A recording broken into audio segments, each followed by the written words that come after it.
Stugotz here for 1-800-Flowers. Being a mom is like 1,000 little jobs all wrapped into one amazing responsibility.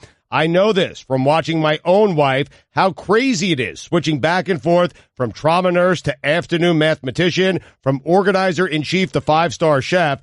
This Mother's Day, show her how much you appreciate every job she does with this special limited-time offer from 1-800-Flowers.com. Right now, when you get ahead of the Mother's Day rush, 1-800-Flowers will give you an exclusive 36 for 36 offer, 36 sorbet roses for just $36. That's only $1 per rose. With an impressive mix of pastel shades in pink, orange, and lavender, these roses are guaranteed to make her smile. Stunning sorbet roses are the perfect way to surprise all the moms in your life. Wife, aunt, sister, mother. These breathtaking roses from 1-800-Flowers are picked at their peak and shipped overnight to ensure freshness.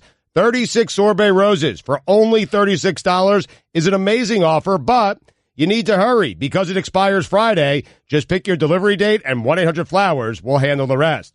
Don't put this off, guys. I'm telling you, order today from 1-800-Flowers.com. It's what mom would want you to do. To order 36 sorbet roses for only $36, simple. Go to 1-800-Flowers.com, click the radio icon, enter code Dan. That's 1-800-Flowers.com, code Dan. Hurry. Offer ends on Friday. This is the Dan Le Batard Show with the Stugotz podcast. So here is where the stakes rise between the devil and Johnny, right here. Give him his due. And he is better. And that's, history forgets that. The devil is better. Oh, Johnny is Josh Rosen. He's Baker Mayfield. Baker Mayfield. Oh. I said it before the final. Good save. Quick release. Yeah. Hold on. Now watch. Tell me the devil doesn't win. This is a devil right here? This is the devil right here. Or is this a bridge? Hold on. I'll figure it out in a second. No, he opened up the case. All right. Fire, Mike. Mike, fire from the fingertips. Look at this. He's got an army behind him. Pretty good? Not pretty good. Better than what Johnny put out. No. You tell me this isn't better. The devil won, man. Robbed on the scorecards. Tell me I'm wrong. I go Johnny. Yeah, Johnny, definitely. Is there a big difference between a fiddle and a violin? Because it seems like the same thing to me. By the way, violins, really hard to learn. I wanted to learn how to play an instrument recently, and I was down to violin or piano. Because I'm like, these are cool instruments, right? Everybody kind of looks at pianos and violins and like, I don't really like. I think it's cool. If you listen to a violin, the way that one note just goes into the other, it's beautiful. I look at covers of how people play violins of like modern songs. It's so great listening to like classical covers of modern music. So I wanted to learn how to play a violin. And I'm like, this is really complicated. I don't think that I'm up for this. I don't think I could play a violin. But what's the difference between that and a fiddle? $2. Mike, so there's a sequel. So Charlie Daniels Band said to themselves or itself, we are going to do a sequel because people thought that the controversial finish between the devil and Johnny, there needs to be a rematch when something's that close. Right. Art Briles wanted a rematch. So in 1993, it was The Devil Comes Back to Georgia. Okay, a song I've never heard of. A song that you were just telling me about during the last break. Charlie Daniels Band, I did not know that they were like Kiss, really greedy, the Charlie Daniels Band. Like Kiss is the most famous band in the history of commerce. They'll sell anything. Gene Simmons will put a tongue, on the back of your underwear. They left it open-ended, though, man. I mean, Johnny did invite the devil to come back if he wanted to try again. I understand, they but left then it open for a sequel. But then when did the sequel come out, though? The Charlie Daniels Band started fiddling away its career and its money, and then what happened? Then when did the sequel come back? 1993. Okay, how far after the song is that? Isn't the 10 years have gone by. All right. Yeah. So 10 years and nobody's addressed. The world has changed. Right. Okay, a whole new generation. Right. All right, and so the Charlie Daniels Band says, do you guys know this story? Because I don't know what happens in the rematch between the devil and Johnny. The song must have been really bad. Dude, you're opening my eyes, because I agree, the devil won. I had been living my life thinking Johnny won. How has no one noticed this? It's one of these things where he just Johnny said it was so, and then he became the winner of that. Johnny's a paper champ. Well, no, I mean, the devil conceded. He said, hey, I mean, the devil, you think the devil is just handing out victories? According to the Charlie Daniels Band he put down. Look, man, Johnny lost at the fire from the fingertips. Like, what you got, Johnny? So we got a sequel here. And how does that story go? pretty much identical, sonically speaking. Is it? This is the sequel? Let me see. Wait a wow. minute. No, hold on. Hold on. Just Just whoa. Are you serious? They just did it again 10 Same years exact later? song. Just so you know, the devil has a golden fiddle in this song. So good. This is not so good. Is that Johnny Cash doing vocals? Is it Johnny Cash? They're just talking. All right, well, Yep. hold on. But Not hold really on. singing, Hold on. but I it's want to hear the good. story. I want to hear what they're talking about. We'll get to the NBA playoffs and the NHL playoffs at some point here. This is a terrible sequel. I mean, yeah, but I don't even understand the story so far. What happened? Johnny was rusty? Or was Johnny tanking? Like, what was happening? Is he hustling like a pool hall? Why was Johnny rusty? Because he hadn't fiddled since beating the devil the last time they fiddled, reportedly? All right, who is this? Is this the devil again playing poorly?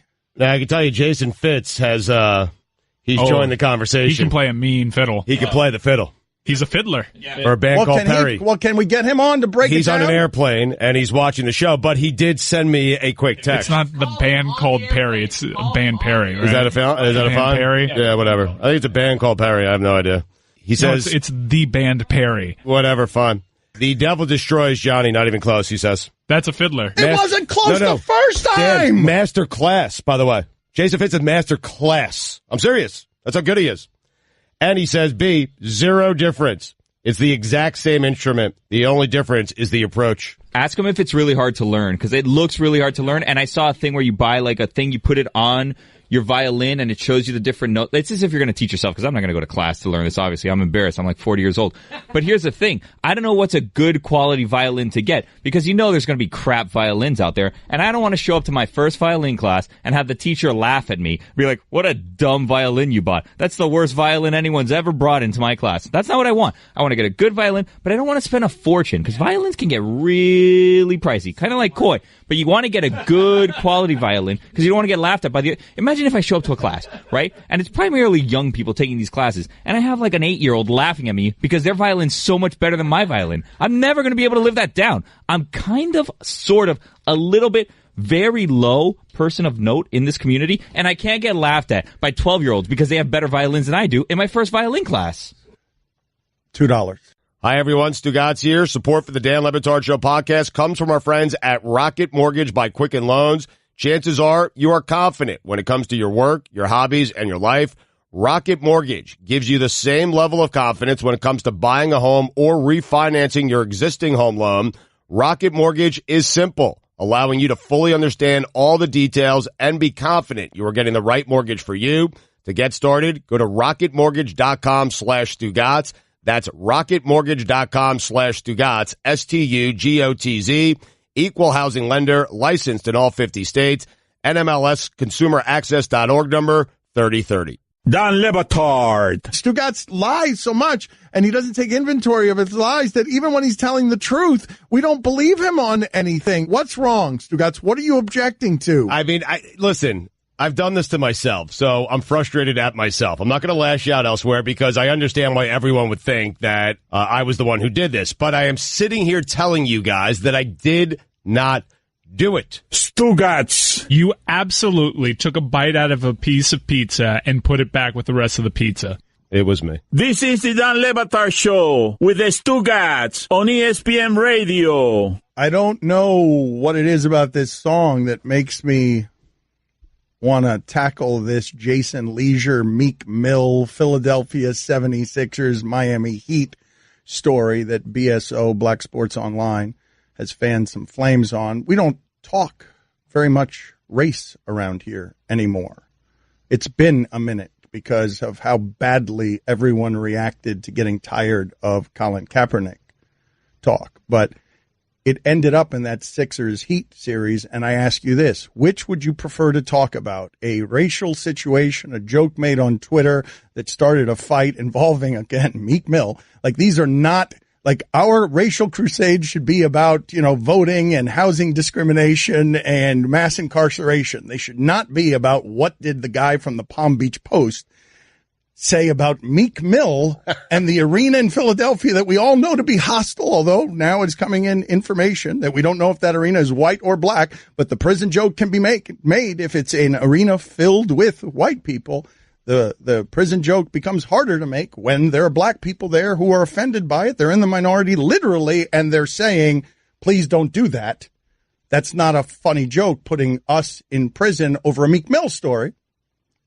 And also Jason Leisure is our friend, and we like him.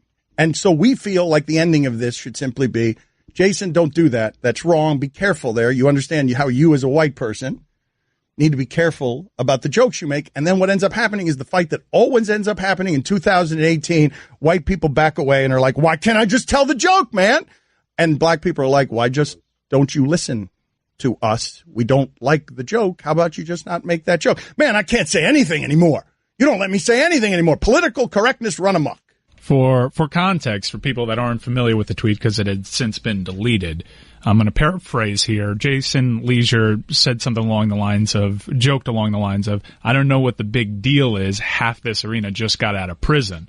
A rib on Philadelphia fans. But if you have an arena that's half black and half white, kind of like the Philadelphia arena, you leave yourself susceptible to someone saying, well, which half are you talking about there, bud? Right. And so when the front row is Kevin Hart, when the front row story is Meek Mill, but also in the front row is a guy dressed as Ben Franklin. Well, he looks just like him. I don't even think it's intentional. Yeah. Well, what do you do, though, when you got a founding father courtside next to Kevin Hart, who, by the way, the funniest moment in all of this last night was simply Joel Embiid picking up Kevin Hart the way Stugotz would pick up a 5-pound bag of potatoes and putting it over his shoulder. Kevin Hart was like something Stugotz that would struggle more. Maybe Kevin Hart. I think I would struggle with that. Yeah, Guillermo, put it on the poll. Put it on the poll. Yeah. Did Kevin Hart look like something that would be hanging from Joel Embiid's keychain, like a rabbit's foot? Yeah. Are those still around? Do people still do rabbit foot? Oh, keychains? absolutely. Yeah. Put it on the poll, Guillermo. Because rabbit feet keychains were something from my childhood. Is that something that's still popular? Kind of feel like that'd be snuffed out in 2018. Yeah. So cruel to poor rabbits. Right? That's totally true. That can't be something that's still going on, Stugotz. The idea. In fact, the audience. Still going on, yeah. Like the flourishing business of rabbit feet? I think the rabbit's foot business is flourishing, yes, in 2018. Dude, I'm telling you, you buy them anywhere. Amazon, Zazzle, anywhere you want to buy them. They have to be fake rabbit's feet, right? At this point. I don't know. At any point in history, were they real rabbit's feet? Were they real? Does anyone know what we're talking about right now? Because I'm not sure that this is an industry. This can't be an industry. Just because Stugotz is saying it's on the internet and then you could buy something on Amazon, that doesn't mean that it's a flourishing industry of Stugotz, why the hell would rabbit's feet as keychain be flourishing in 2018? Well, it's a nice keychain, some good luck involved. There's a lot of reasons, and they're affordable. You can get one ranging from, anywhere between $3 and $7. That's an affordable keychain right there. Plus, some good luck goes along with it. Do young people know what I'm talking about right now when I mention rabbit feet as a keychain? Guillermo, Chris, Roy, Mike, does this even predate you guys? Why would a rabbit's foot be lucky? It wasn't lucky for the rabbit. I have no idea what you're talking about. I remember seeing like a blue one, and I'm like, I've never seen blue rabbits. This doesn't seem real. Yeah, I know exactly what you're talking about. Wow, that's an upset. Not because it's you, Roy. It's just I don't understand how it is that nobody understands, that I'm so old. I'm making references that nobody in my crew understands except for Roy. No, I get it. I just don't understand why people consider it lucky. Right. Some poor rabbit lost its foot. Yeah. Can I ask you guys this question? Because I'm watching this on the television in here. First Take is on, and Stephen A. Smith and Max Kellerman are talking about. There's a lot of video of Pat Riley coming up on the screen, and it's Wade's World. Dwayne Wade says he's not decided on continuing to play. That might have been the last game of his career. It was the last game of the Miami Heat season, and it turns very quickly, very quickly.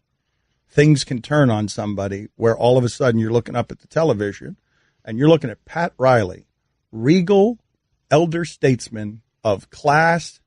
Nobody in the history of basketball has given off more I am basketball than this guy. And now he's coming under it because that team he's built is old. It's not good enough. It doesn't have assets, and it just lost in the first round to the team in its conference that is coming for everybody. In variations of this superstition, the donor rabbit must possess certain attributes, have been killed in a particular place, killed by a particular method, or by a person possessing particular attributes, e.g., a cross-eyed man. I am baffled by what's happening with the rabbit's foot. And again, I maintain it cannot be a flourishing industry in 2018. No, they're doing great. The Celts first associated rabbits, Mike, to answer your question. The Celts first associated rabbits with good luck back in 600 BC. Since rabbits live underground in burrows, it was believed they could communicate with the spirits of the underworld. Hold up. Has to be done by a cross-eyed man? In a particular way. Oh. The Celts invented it? Yes. Well, the Celts. Because I was thinking Red Auerbach. So was I. Cent, 5 cent, 10 cent, dollar. 600 BC, I mean. Does Stugotz get $2 for reading the internet wrong there? Like calling? Technically, I read it right. I mean. Celts, Celts? Yeah, I mean, anyone could make that mistake, right? The C's. The C's silent. It's a K. No, just call them the C's. What have you called this Marlins pitcher? What is his name?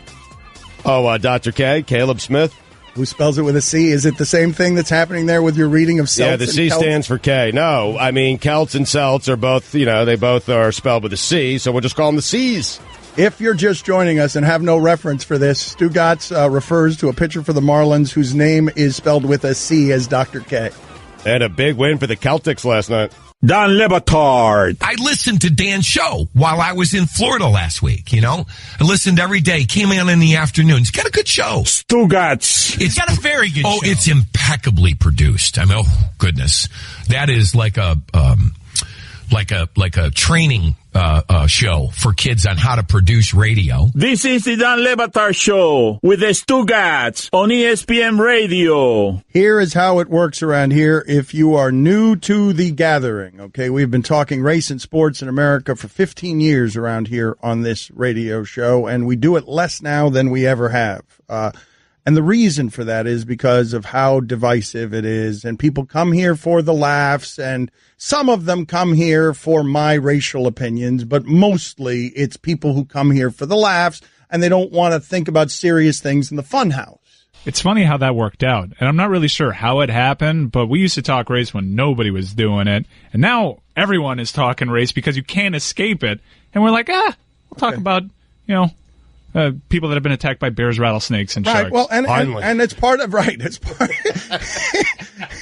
Stugotz is the guy at the bottom of the ship in Waterworld yelling up, finally, Stugotz hasn't won it. Okay, when I say we've talked race for 15 years, I mean I have, and Stugotz has avoided all of those conversations at every turn in comically evasive, cowardly fashion. I want to say I listened to him, but I didn't even do that. You didn't even do that. You just tolerated them. You endured them. They lapped across your face like a relenting apocalyptic storm. I just kept saying, hey, these are really important conversations to have. Somebody glad we're having them. Yeah. I'm glad I'm near them, but not saying anything. So anyway, but this is why we don't do it right here. This is why we do it less than we have, even as we're talking about race, through the prism of Meek Mill. Meek Mill! Like, that's all funny except for how wrong and long the incarceration was. All of that is funny except for the real problem in it, which is, good God almighty, that's mass incarceration. Like, he needs to not be going and losing his freedom over that. So, this is what you get when you discuss it, though. For wheelies? It can't be. Like, it's the most outsized caricature of symbolic criminal system in this country that disproportionately jails black people as a business. Like, I'm not even saying anything controversial there. That you could just look on the internet and read and inform yourself on what's going on with mass incarceration in this country. Important discussion, man. Glad you're having it. All right, so I will move off of this right now after this text. The bridge is going to be just simply this text. Is this a promise? Or? Yes, because Stugotz has got something for Condoleezza Rice, Paul Soliai, and John Dorsey. Oh. And we'll get to all of it, I promise you, after I read this text. In order, Condoleezza Rice, Paul Soliai, John Dorsey. A texter writes in, I don't understand how you get off mocking white people, playing that white guy's song, mocking Golick and Wingo that you always play.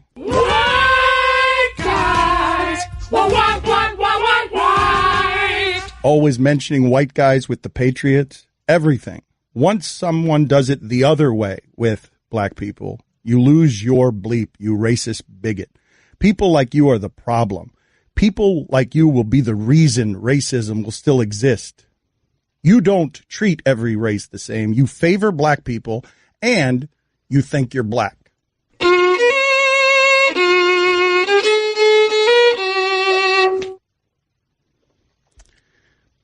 Totally fair criticism. Salute to you. You win, oppressed white person. What do you got for Condoleezza Rice, Stugotz? You're done? Yes, sir. What do we have?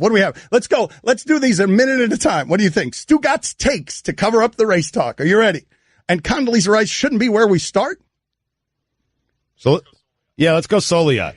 Because this is what I don't get about Paul Soliai, man. This is crazy. Like, I don't know. I put things in my notes on my phone, and sometimes I don't get to them when I want to get to them. I did this like 2 weeks ago with Soliai. Soliai wanted to retire. He signed one of those one-day contracts with the Dolphins to retire a Miami Dolphin. That is not reserved for guys like Paul Soliai, man. I think he's right about that. The one-day contract is for Paul Pierce, barely. Yeah, and I want to give credit to our morning show locally down here in Miami. They were talking about it today, and a light went off, and they're right. Like, Paul Soliai, how does that guy, he didn't do anything for the Dolphins. All right, hold on. He did. Hold on. He run stuffed. Yeah, solid hand. But that doesn't But a run stuffer doesn't get you the one-day contract, retire as a Dolphin. Well, but for some run stuffers, like Warren Sapp or Cortez Kennedy, some run stuffers. But you're right. But not this run stuffer. Okay. And Dan, listen to me. Brandon Fields also signed a one-day contract. Brandon Fields, the punter. Okay?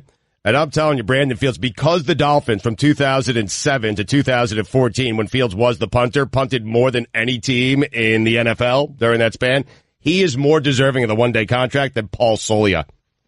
It's a disgrace. It really is. Were those the Wanstead years? What were the years you were talking about? A punter. What an embarrassment for the Dolphins that they allowed a punter, okay, to sign a one-day contract so he could retire as a Miami Dolphin. It was 2007 to 2014. No one punted more. I understand it. And I'm telling you, he's more deserving than Soliai, but this is a complete embarrassment. This whole organization. Are the Dolphins ruling the century in punting? Because that's not even the Wanstead years, and Wanstead did nothing but run Ricky Williams into the line 700 times a season and then punt. Like, those aren't even the Ricky Williams years. Brandon Fields was in Miami this long, and he was a punter for an entire generation of Dolphins fans. Yes, that's correct. And the generation before it saw plenty of punting. That is so true. Stugotz, everything he says is right. And first of all, Guillermo, put this on the poll. Do you think of Paul Soliai as a Falcon or not at all?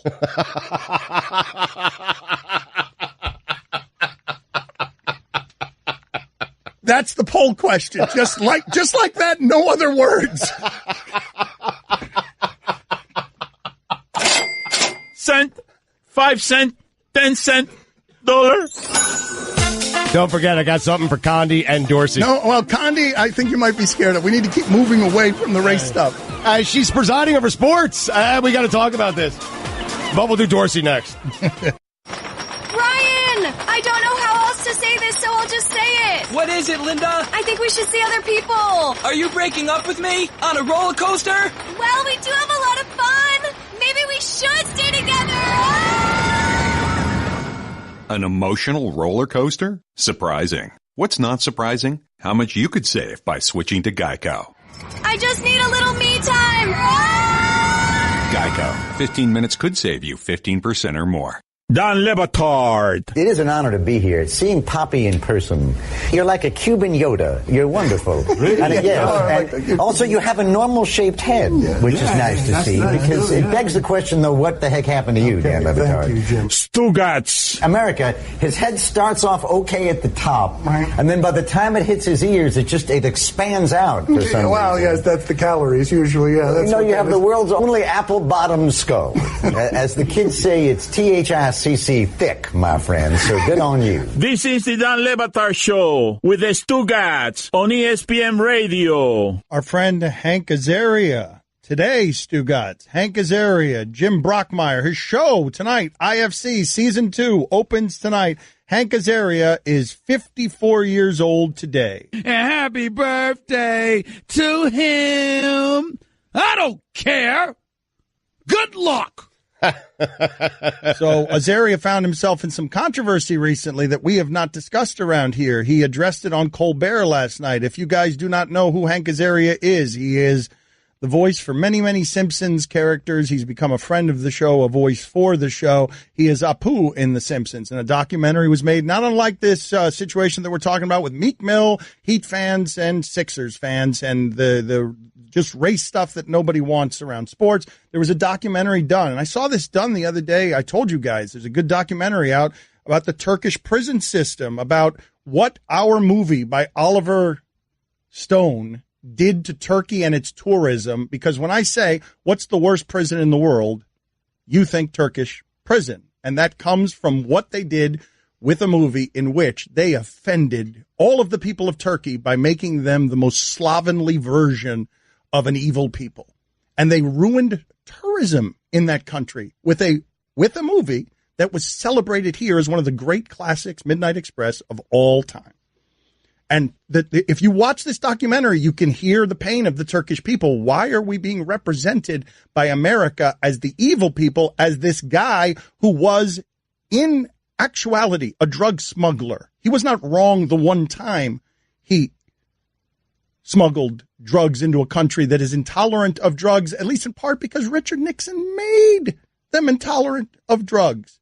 So the Turkish people see that movie. America celebrates it as a prison movie, deeply hurt and offended, kills their economy. The Turkish economy, that movie. To this day, we think all these years later that the worst prison in the world is the Turkish prison system. And here we are. I still have no idea what you're talking about. You and me both. Which part of it? All of it. Which part is not being understood here? What am I doing wrong? You guys want to just go back to John Dorsey? Who's Richard Nixon? Is anyone calling the current president Russia Nixon? Is that happen? Is that something is that popular? Is that something? I'm like the general manager of the Cleveland Browns. I'm not watching any television. Oh, this guy. Yeah, it's weird. This guy. Dorsey. The Browns are going to take Josh Allen, #1 overall. Simply because John Dorsey doesn't watch television. Because he has no idea what a stupid pick that would be if he's not watching television. If he's watching television, it'd be easy to see why that would be a horrible pick. Yep. But he doesn't watch SportsCenter. He doesn't watch NFL Network. He doesn't talk to anybody. Right. Because if he was doing any of those things, he would know he doesn't have to take Josh Allen #1 overall. No. Right. He's a reason the only reason there's buzz on Josh Allen is because John Dorsey doesn't watch television. And now Mary Kay Cabot says it's between Baker Mayfield and Josh Allen. Why is Josh Allen in this conversation? I'll tell you why. It's because John Dorsey needs to turn on a television. Yeah. But also don't believe a single word anyone is saying. I mean, Cabot's credible, but don't believe a single word come out of anyone's mouth the next couple of days. I'm telling you. Agreed. Do not do it. Agreed. You know why? Yep. We established John Dorsey doesn't talk to anybody. Right. What were you telling me about his wife? Well, Steve Weiss just tweeted out, and listen, he's on the inside. I mean, this guy he's deeply entrenched. He had a brief conversation with Browns GM John Dorsey. No legit trade offers for the #1 pick. As for who the #1 pick's going to be, quote from Dorsey, haven't even told my wife. Wow. The secrecy is on next level with John Dorsey. Yeah. Next level. But he knows. Who's watching Haslam? Someone needs to make sure he's not wandering around talking to strangers he again. He can't be doing charitable stuff because you don't want him around the homeless. This is why your parents say don't talk to strangers. It's because of Jimmy Haslam. That's right. If you don't know, they drafted Johnny Manziel, who had drug problems and mental issues that he's come forth with and opened up about. They drafted Johnny Manziel because Jimmy Haslam, the owner, who was trailed at the time by, I believe, a federal indictment. He just talked to a homeless guy who told him to draft Johnny Manziel. I think Gettleman was right. Like, my mom could scout Saquon Barkley. I do, because I watched this, Dan. I'm really getting into this draft. They have these, ESPN does an incredible job. They have these features on all these guys headed into the draft. They did one on Saquon Barkley. Can't miss. That is the best player And you're not only getting a great player, you are getting a great kid. I'm serious. This kid is going to be a star in this league for the next 15 years. If I'm the Browns, I was thinking about this last night, Mike, you have to take Saquon Barkley. You have to. Well, you have to because Ernie Accorsi is a Penn State guy, and there's no way Saquon's fallen past number 2. Nope. We know this. I've listened to every single draft podcast, and let me tell you something. What? I have never been more crazed than I was listening to Mel Kiper Jr. at 2 times regular speed. Oh, boy. Okay? It was straight up cocaine. All right, put that on the poll at it's Le Batard great. Show. Is Mel Kiper at twice the speed straight up cocaine?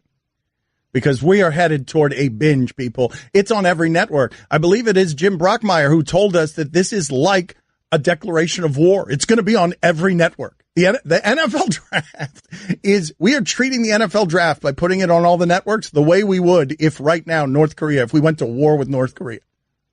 I'm so bummed about this Dorsey thing. It's not like Sashi Brown did anything with Cleveland other than accumulate assets, but you're going from analytics to eyes and gut, and you can't just turn off the switch. Now, Dorsey, I think he's been quoted saying he's 85% Atlanta Braves, 15% Oakland A's.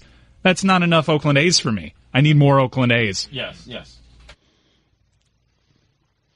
Are you pumped up, Stugotz? I can't wait. Are you snorting all of it? Well, Josh Rosen, what he did recently, he's my guy now. I like him. Oh, I am a Rosen guy. him. He does not care about anything. Zero bleep. And that's what you need when you play in New York City. Yes. He is taking out Sam Darnold. Yes. He is taking out Baker Mayfield. Yes. He's telling everyone I'm better than those guys. Those guys are overrated. Yeah.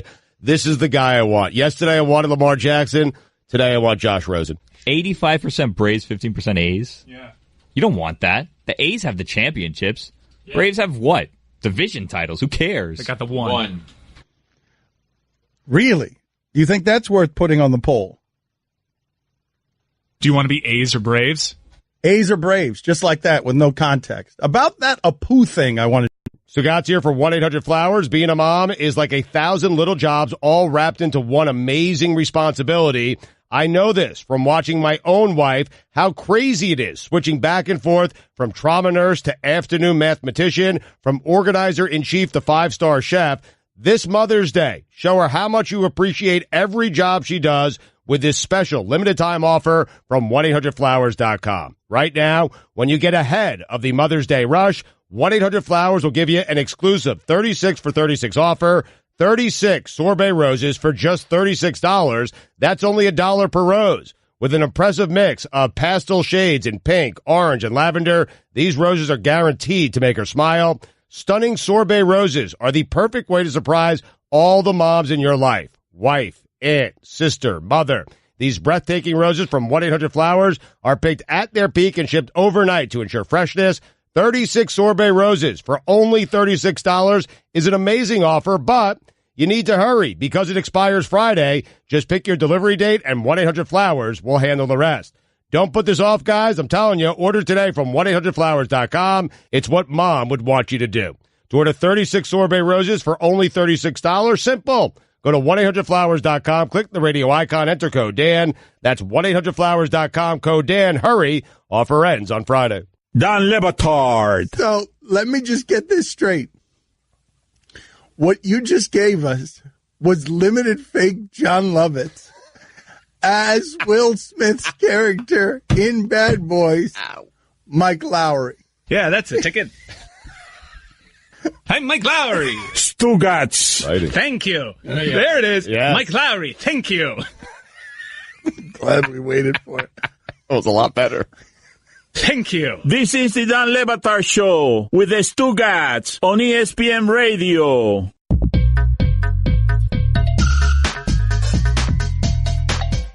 We will get to that Apu story. Maybe I will try to get to it. We have been negligent in covering it because the guy who's been around our show for quite a bit now is in the middle, embroiled in a controversy that we never asked him about.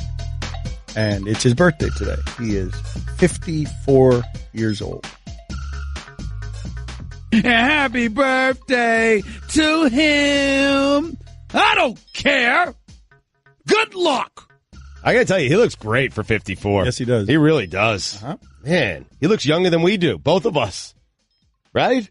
Yeah. I'd rather look like Hank right now than myself. We are not the bar for youth looking. You don't get to make looking younger than us does not make him look young. I'm just telling you, I'm 10 years younger than Hank, and Hank looks younger than I do. Okay. So Tom Haberstroh joins us now, and we want to talk NBA playoffs. It's a fun time of year. Haberstroh has been our numbers guy for a long time. Mike, get the Haberstroh song. He loves the song whenever he appears, so we will play that for him at some point during this segment. But Haberstroh is with Bleacher Report now, and he joins us on ESPN Radio. Thank you, Tom, for joining us. Let's start here. Without Steph Curry, how much of a problem is Anthony Davis and the way the Pelicans are playing for the Warriors? Can you help us understand it? Yeah, I mean, when Steph Curry is playing, they're far and away the best team in basketball. But without them, they've been basically 500. With Kevin Durant and Draymond Green and Klay Thompson, this season they've been barely 500. And when you have Anthony Davis on the other side, you're asking Draymond Green and Kevin Durant to guard that guy for 48 minutes, and it's going to be tough. I mean, even if Steph Curry comes back, I don't think people are valuing Drew Holiday enough defensively, because it's going to be hard for Steph to get in rhythm when Drew Holiday is flanking him. Like, it is really difficult, as you saw with Dame Lillard, to shake free from Drew Holiday. And with Steph Curry returning from an MCL injury, that's going to be really hard. I think that series is going to go deep. Answer this question for me, though. When the Warriors and Pelicans play, who has the best player on the court? Without Steph Curry? All of them. All of them there. Who has the best player on the court? Among Steph Curry, Kevin Durant, and Anthony Davis, who's the best? I think it's Steph Curry. When healthy, Steph Curry, KD, then AD. That's my vote. I mean, you're splitting hairs at that point, but I just think the shooting ability that you have with Steph Curry is, as Ethan Strauss likes to say, it's Shaq from 30 feet away. He does so much for your offense. It's just crazy. Opens up shots for everybody else when they try to put two on the ball. I don't think you can really replicate that with anybody in the NBA. Anthony Davis is a freak talent. But you're talking about Kevin Durant and Steph Curry. It's splitting hairs at that point. It's the reason I think the series is going to be interesting, though, Tom, because without Steph Curry, the Warriors cease to be the Warriors. They're not the Warriors anymore, and now they're going up against a guy who's as good as the best they got. Like, if you're splitting hairs on Anthony Davis and Kevin Durant, what you're about to watch is what, in terms of difference between the teams? It's going to be, I think, a 6 or 7 game series, and Anthony Davis is, I don't think Alvin Gentry gets enough credit here for redefining this team as an up-tempo, run-you-off-the-floor team, because for 40 games with DeMarcus Cousins, they were not that. They were not the fastest team in the NBA because they had 2 Twin Towers, and they were able to retool without Boogie out there. And Nikola Mirotic has been fantastic, guarding 5s and 4s, shooting the ball. I think it's going to be a fascinating thing this summer is how much money you give Boogie Cousins, because it's like, look at how good they're playing without him. And when you have Anthony Davis at the 5 and running up and down the floor, it's really hard to guard. Do you think they're better without Cousins? Because they were starting to play well when Cousins got hurt. They were. It was trending in the right direction, Haberstroh, you're not willing to say that, are you? Because this has been Bill Simmons' Ewing theory for a long time, but the game has changed so much. The three-point shot is worth so much. Hassan Whiteside becomes endangered to extinct right before our eyes. Like, are they better without Boogie Cousins? Was trading for Boogie Cousins something that harmed the Pelicans? You know what's funny is Kevin Pelton and I did some research before the season to see how you slay the Warriors. Like, what type of basketball gives them problems? And it turned out that playing 2 bigs, like 2 really large guys in the paint, actually made more problems for them. Whether it's anecdotally, whether it's statistically significant, I don't know. But statistically speaking, that was the blueprint. To shake the Warriors is to go big. And you think you want to match them, like have a lot of wing defenders and play fast and try to run up and down the floor with them. But I think Boogie Cousins with Anthony Davis against this Warriors team that isn't good at rebounding, I think that would be their best chance. Maybe not over 82 games and maybe not against the rest of the NBA. Christ. But I think in this series, that would be Haberstroh, their listen best to what you're saying, Haberstroh. They're worse with Boogie Cousins all the time, except they could really use him to come back in just this series. That's what they only need him for 4 games, not 80.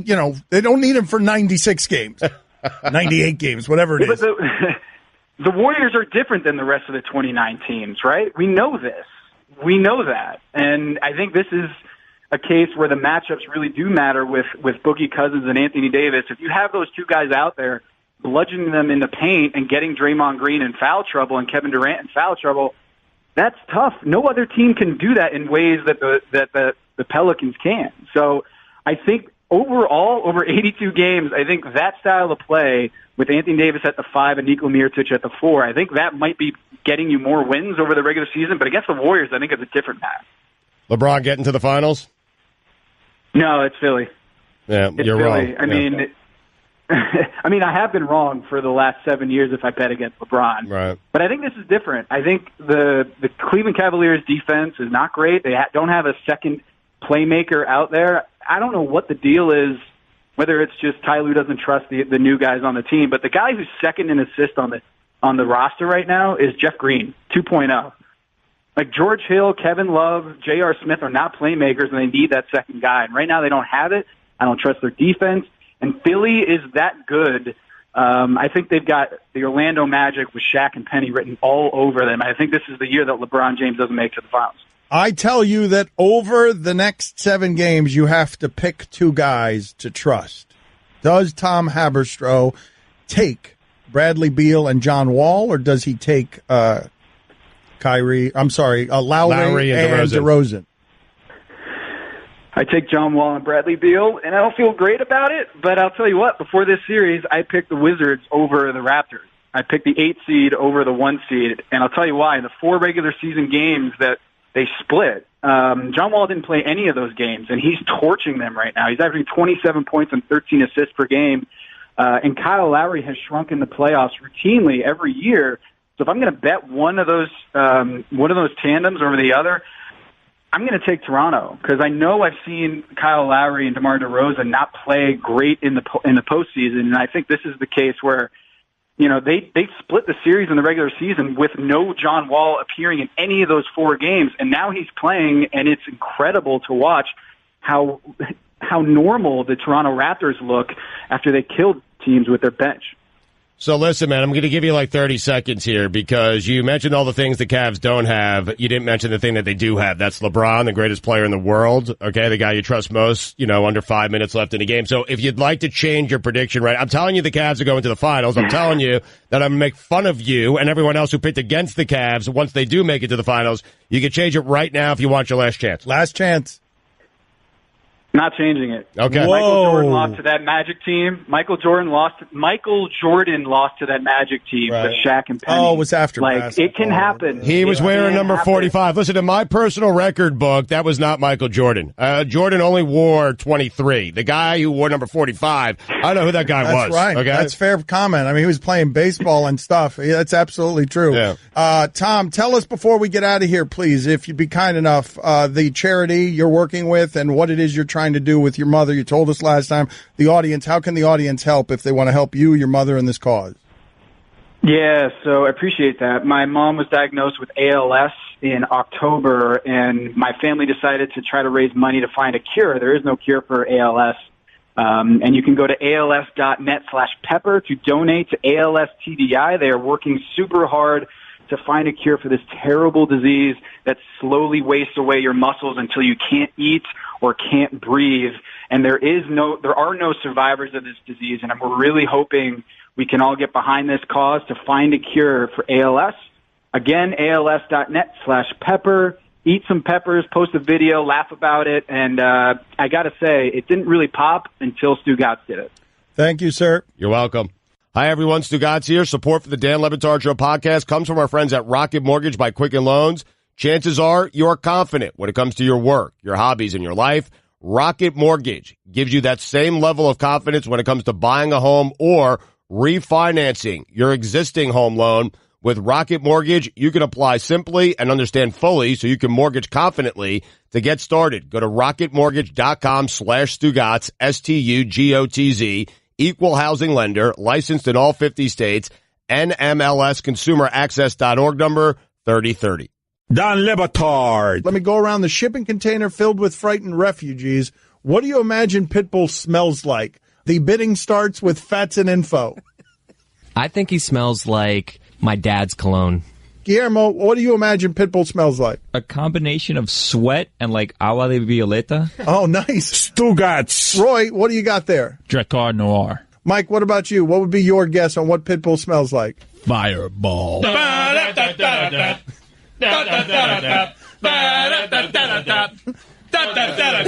Thank you. This is the Don Le Batard Show with the Stugotz on ESPN Radio. A texter writes in, I love the show, but Michael Jordan was wearing number 23 in the Orlando series. Call Stugotz out on his BS. You don't get the show. I've been called out. You've been called out, Stugotz, for a factual error, which is the empire upon which you've built everything.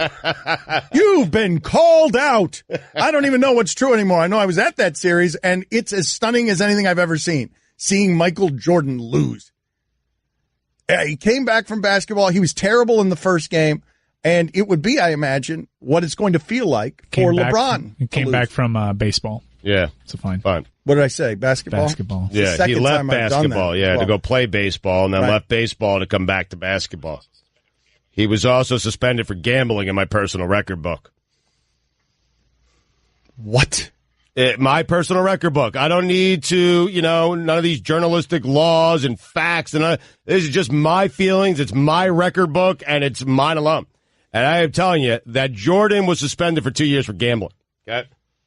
In my personal record book. Thank you. That's an important clarification there at the end. According to that. I don't know sources, nothing, just according to my personal record Your book. wheelhouse. Yep. Your my gut. Yeah. Yes, your beautiful wheelhouse. Yes. Of according to no facts. Yep. Hey, you just read between the lines, man. It's not that hard. I mean, that's all you got to do. Yeah, you journalists get bogged down with facts and sources and rechecking and checking again and all. Just, let your gut take you where it takes you, man. Because usually it takes you to the right spot. It does. It takes you to LeBron winning, right? Because LeBron being someone who loses in the first round, you won't believe it until you've seen it. Correct. Be the Braves. Don't be the A's, man. That's it. It's a real Rubicon. It's that too. It is. It's a real Rubicon. You're right. That perfect word choice. And so what I'm telling you is that Jordan, according to the personal record book, okay, any of those games played in the number 45, that was not Michael Jordan. It was someone else. So none of those games count. Okay? And then what I'm also telling you is he was suspended for gambling. Aqua? According to your personal record book. So I want to get to this Apu stuff because it's important social commentary. Hank Azaria. Again, Hank Azaria is 54 years old today. A big and giant happy birthday to our controversial friend Jim Brockmire and Hank Azaria. Happy birthday to him. I don't care. Good luck. Wait, Brockmire and Hank Azaria have the same birthday? Yes, oddly enough. And they seem to be obsessed with each other. Jim Brockmire debuts season 2 tonight, IFC. So Apu is the character Hank Azaria.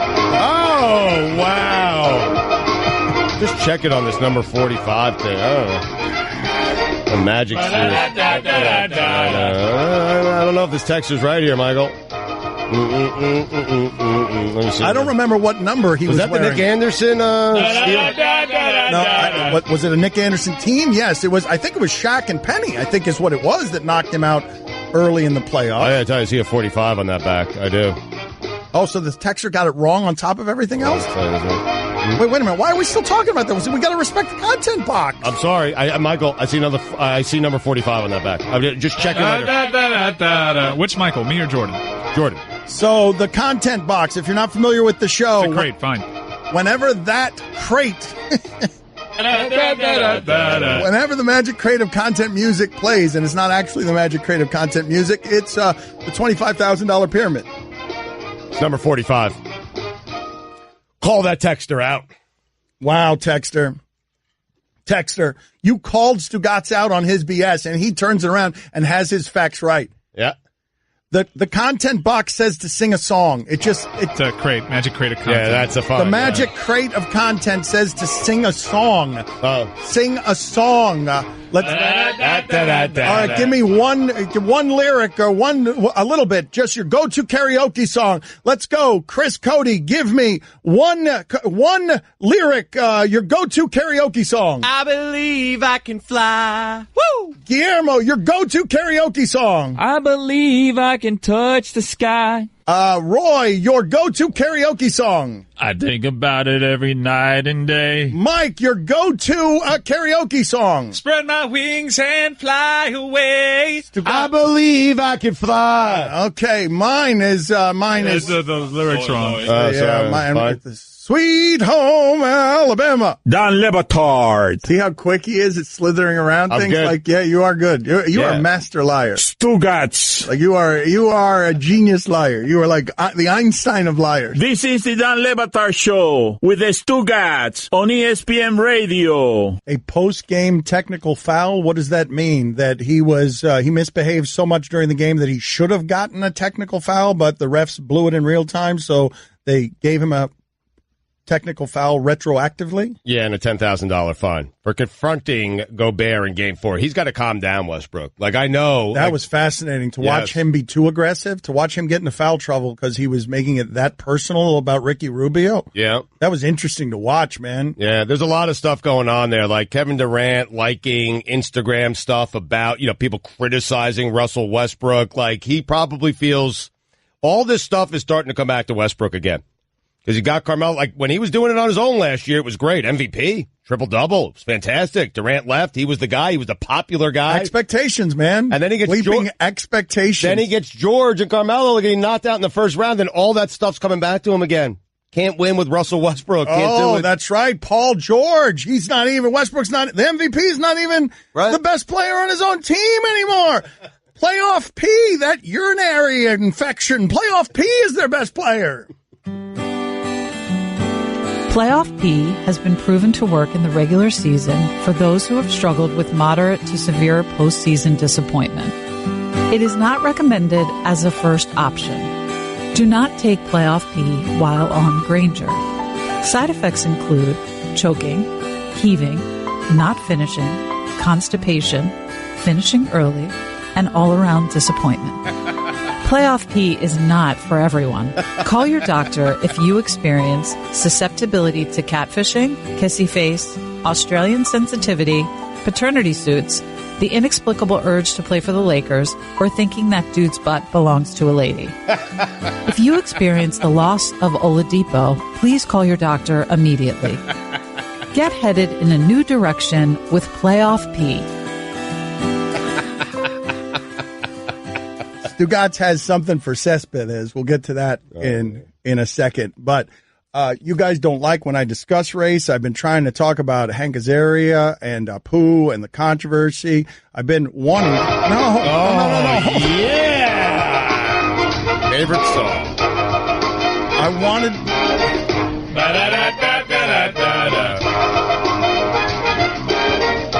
Big week, Dan. We get to the. All right, so if Colt McCoy doesn't get hurt, does Texas beat Alabama in the 2010 BCS championship game? What? Well, he did get hurt. Who came in for Colt in that game? Was it Gilbert?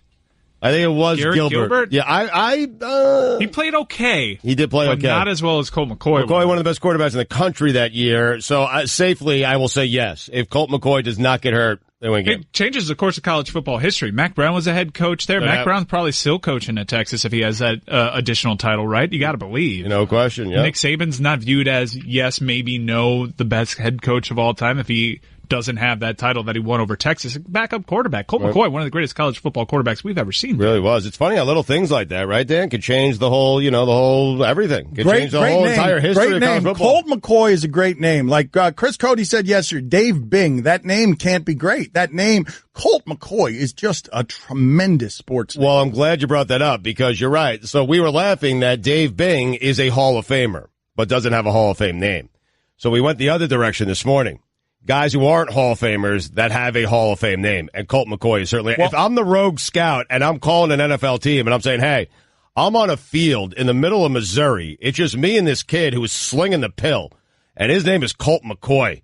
I mean, NFL teams are lining up to sign that kid. They are. Garrett Gilbert had 3 turnovers. He started slow. Now, solid second half, but you can't just drop a Garrett Gilbert in against that defense. Look at the Suds that were on that defense. Colt McCoy wins Texas a national championship. It's side of their most recent national championship in Pasadena, so they have good luck there, Dan. 786-456-4837. You are to call. I don't trust callers. They're bad. They're bad for sports radio, bad for entertainment. You are to be funny. You've been terrible every time we go to you. I am opening up the phones right now and telling you to simply say a name that you would draft number 1 overall because it's the name.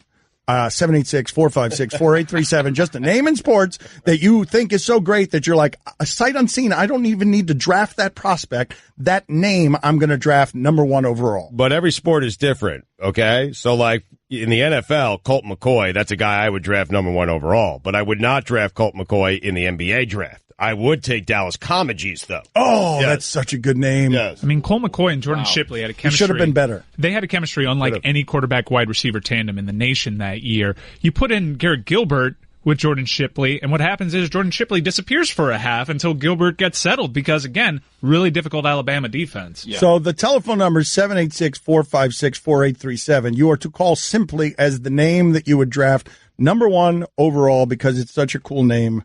But before we get to that, Mike, you got it all wrong. I wasn't going to talk about race the way you thought I was talking about race. I wanted to go to the corner of the sports world where people are comfortable talking about race. I wanted to go somewhere else, people in sports where we could find people talking about race. And so we turned to, as a nation would always do when lonely, to Frank Isola.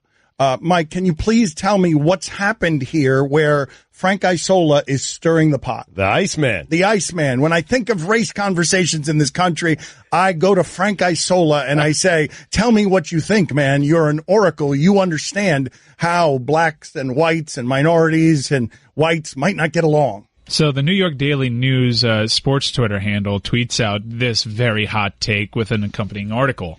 If Lamar Jackson were white, he'd be the first quarterback drafted on Thursday night.